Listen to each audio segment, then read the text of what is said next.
Hello everyone, welcome to our channel pharma concept. आज की हमारी जो वीडियो का टॉपिक है वो है फार्मेसी 2025 करना चाहिए या नहीं। अभी बहुत सारे स्टूडेंट ऐसे होंगे जो 12th कंप्लीट किए होंगे और फार्मेसी में बतौर अपना करियर बनाने की सोच रहे होंगे, बट उनमें बहुत सारी कन्फ्यूज़न होंगी कि कौन सा कोर्स करें, बी फार्म करें या डी फार्म करें या फार्म डी कर लें, और कौन सा कोर्स कितने ड्यूरेशन का है और कितनी एलिजिबिलिटी क्राइटेरिया क्या है, फ़ी कितनी लगती है। तो ये बहुत सारे डाउट होंगे। और सबसे बड़ा डाउट क्या है, स्कोप क्या है, क्या फार्मेसी में स्कोप ख़त्म हो गया है या फिर फार्मेसी हमारे लिए स्ट्रॉन्ग डिसीजन होगा फ्यूचर के लिए। तो ये बहुत सारे डाउट हैं मन में। तो आज की वीडियो में हम इन डाउट को क्लियर करेंगे और फार्मेसी कोर्स के कंप्लीट डिटेल के बारे में बात करेंगे कि फार्मेसी 2025 में करना चाहिए या नहीं करना चाहिए। वीडियो बहुत ही इंपॉर्टेंट है, इसलिए लास्ट तक जरूर देखना। और अगर आप चैनल पर नए हैं तो चैनल को फार्मा कॉन्सेप्ट अपने चैनल को सब्सक्राइब कर दें, जिससे कि जो भी फ्यूचर में वीडियो आए वो आप लोगों से मिस ना हो सके। और वीडियो अच्छी लगे तो वीडियो लाइक करके तभी जाना। सबसे पहले हम लोग जानेंगे फार्मेसी कोर्स है क्या, इसमें कौन कौन से कोर्स आते हैं और इन कोर्स की सारी डिटेल को जानेंगे। तो अगर आप फार्मेसी के बाद 12th के बाद फार्मेसी करने की सोच रहे हैं तो फार्मेसी आपको 3 कोर्स प्रोवाइड करती है, डी फार्मेसी, बी फार्मेसी और फार्मा डी। तीनों ही फार्मेसी के कोर्स हैं और बहुत ही बढ़िया कोर्स हैं।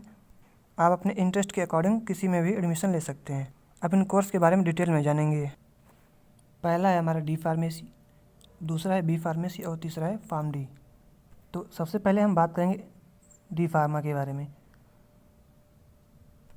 डी फार्मा कोर्स का नाम है डिप्लोमा इन फार्मेसी।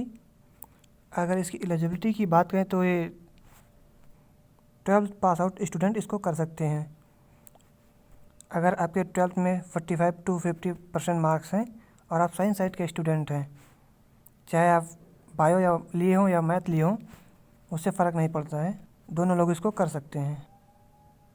अगर ड्यूरेशन की बात करें तो ये 2 साल का कोर्स है और 3 महीने की इंटर्नशिप होती है। इसमें एनुअली एग्ज़ाम होता है, जिसको कंप्लीट करने के बाद आपकी 3 महीने की इंटर्नशिप लगेगी, जिसमें आप गवर्नमेंट हॉस्पिटल में प्रैक्टिकल नॉलेज दी जाएगी।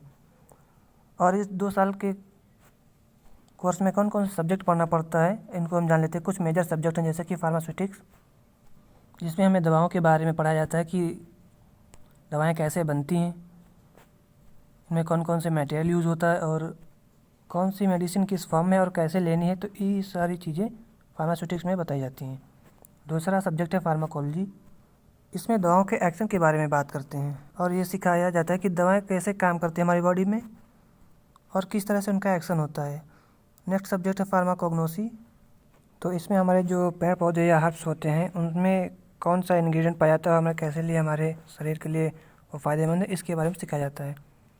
नेक्स्ट सब्जेक्ट है फार्मास्यूटिकल केमिस्ट्री। इस सब्जेक्ट में ये सिखाया जाता है कि जब इंडस्ट्री में जब भी कोई मेडिसिन बनती है तो उसमें कौन कौन से टेस्ट परफॉर्म किए जाते हैं, मेडिसिन को बनाने में कौन सा एपीआई यूज़ करना है, उसमें कौन कौन से टेस्ट लगाने हैं उसकी क्वालिटी चेक करने के लिए। तो ये चीज़ें फार्मास्यूटिकल केमिस्ट्री में सिखाई जाती हैं। अब जान लेते हैं इसकी एवरेज फ़ीस कितनी होती है डी फार्मेसी की। तो इसकी फ़ीस जो है कॉलेज टू कॉलेज वेरी करती है। जैसे इसकी 30,000 से 1 लाख तक की इसकी फ़ीस होती है, जो कि आपकी फ़ीस 1 साल की रहेगी। ये कॉलेज टू कॉलेज वेरी करती है कि कौन सा कॉलेज कितनी फैसिलिटी प्रोवाइड करता है। आप समझते हैं डी फार्मेसी का स्कोप क्या। तो सबसे पहला इसके फार्मासिस्ट, एज आ फार्मासिस्ट आप अपनी रिटेल खोल सकते हैं, मेडिकल स्टोर अपना खोल सकते हैं। दूसरा, आप हॉस्पिटल में एज आ फार्मासिस्ट जॉब कर सकते हैं। और बहुत सारे गवर्नमेंट एग्ज़ाम भी होते हैं, जैसे कि आरआरबी फार्मासिस्ट का भी निकला था, तो उसमें अप्लाई कर सकते हैं। तो ऐसे बहुत सारे एग्ज़ाम आते रहते हैं जिसमें आप गवर्नमेंट फार्मासिस्ट का मौका मिल सकता है। अगर हायर स्टडी की बात करें तो आप बी फार्मेसी कंप्लीट कर सकते हैं, उसके बाद डी फार्मा के बाद बी फार्मा कर सकते हैं, जिसके बाद आप ड्रग इंस्पेक्टर की तैयारी कर सकते हैं, ड्रग इंस्पेक्टर भी आप बन सकते हैं। अब समझते हैं बी फार्मेसी कोर्स के बारे में। तो सबसे पहले इसकी एलिजिबिलिटी जानते हैं। इसकी एलिजिबिलिटी लगभग सेम ही है डी फार्मेसी के जैसी। आपको 12th पास होना चाहिए विथ 50% मार्क्स और साइंस साइड से पास होना चाहिए, साइंस स्ट्रीम के आप स्टूडेंट होने चाहिए। दूसरा, 4 साल का कोर्स है और सेमेस्टर वाइज कोर्स है। जिसमें कि 8 सेमेस्टर होते हैं, जिसमें कि आप कौन कौन से सब्जेक्ट पढ़ते हैं। ह्यूमन एनाटॉमी होता है, बायोकेमिस्ट्री होता है, फार्माकोलॉजी होता है, फार्माकोग्नोसी होता है, फार्मास्यूटिकल केमिस्ट्री होता है, फार्मास्यूटिकल एनालिसिस होता है। ये सारे सब्जेक्ट आपको पढ़ने पड़ते हैं। इसकी जो फ़ी होती है वो थोड़ा डी फार्मेसी से थोड़ा ज़्यादा होती है, अकॉर्डिंग टू कॉलेज, कहाँ पर कॉलेज की लोकेशन क्या है, कॉलेज का नाम कितना है और वो कैसी फैसिलिटी प्रोवाइड कर रहा है। तो इसकी फ़ीस 50,000 से 2 लाख तक की हो सकती है पर ईयर। इसका कैरियर स्कोप क्या है, तो इसका कैरियर में आप फार्मासिस्ट बन सकते हैं, किसी हॉस्पिटल में फार्मासिस्ट बन सकते हैं और गवर्नमेंट फार्मासिस्ट भी बन सकते हैं। आप ड्रग इंस्पेक्टर की तैयारी कर सकते हैं, ड्रग इंस्पेक्टर भी आप बन सकते हैं। उसके बाद मेडिकल एमआर भी आप बन सकते हैं और फार्मास्यूटिकल इंडस्ट्री में क्यूए डिपार्टमेंट में, क्यूसी डिपार्टमेंट में, प्रोडक्शन में भी जॉब कर सकते हैं। और अगर एकेडमिक्स में जाना चाहें तो आप टीचर किसी कॉलेज में बन सकते हैं। अकॉर्डिंग टू आपका इंटरेस्ट किस में है तो आप उसमें जा सकते हैं। इसमें बहुत सारे अपॉर्चुनिटीज़ होती हैं। अब जान लेते हैं फार्मा डी क्या होता है। डॉक्टरेट ऑफ, इसका फुल फॉर्म होता है डॉक्टर ऑफ फार्मेसी। इसकी एलिजिबिलिटी लगभग सेम है बी फार्मा के। आप साइंस स्ट्रीम के स्टूडेंट होने चाहिए और मिनिमम 50% मार्क्स होने चाहिए, तब आप इसके लिए एलिजिबल हैं। दूसरा, इसकी ड्यूरेशन क्या है कोर्स की, तो ये 6 साल का कोर्स होता है टोटल, जिसमें 5 साल एकेडमिक होता है जिसमें आपको पढ़ाई करनी पड़ती है और 1 साल इसकी इंटर्नशिप होता है। और इन 5 सालों में बहुत सारे सब्जेक्ट पढ़ने पड़ते हैं। कुछ मेजर सब्जेक्ट जैसे कि क्लिनिकल फार्मेसी हो गया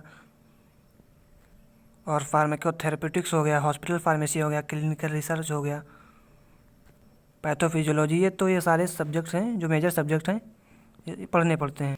इसकी फ़ीस होती है मिनिमम 1 लाख होती है और मैक्सिमम 3 लाख तक इसकी फ़ीस पर ईयर होती है। और इसको कंप्लीट करने के बाद आप क्लिनिकल फार्मासिस्ट बन सकते हैं, हॉस्पिटल में फार्मासिस्ट बन सकते हैं और आप अपना क्लिनिक भी खोल सकते हैं या फिर हॉस्पिटल में फार्मासिस्ट भी बन सकते हैं और हेल्थ केयर इंडस्ट्री में भी जा सकते हैं। और जिनका सपना रिसर्च इंडस्ट्री में होता है जाने का, R&D डिपार्टमेंट में, तो उसमें भी आप इसको कंप्लीट करने के बाद जा सकते हैं। या अगर PhD करना चाहें किसी अदर कंट्री से तो आप इसके लिए भी एलिजिबल हैं फार्मा डी कंप्लीट करने के बाद।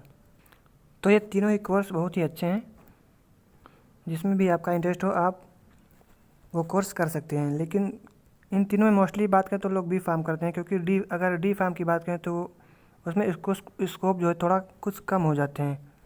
मोस्टली वही लोग करते हैं डी फार्मेसी जिनका अपना रिटेल बिजनेस करना होता है या फिर फाइनेंशियल प्रॉब्लम होती है, तो वो लोग डी फार्म करते हैं।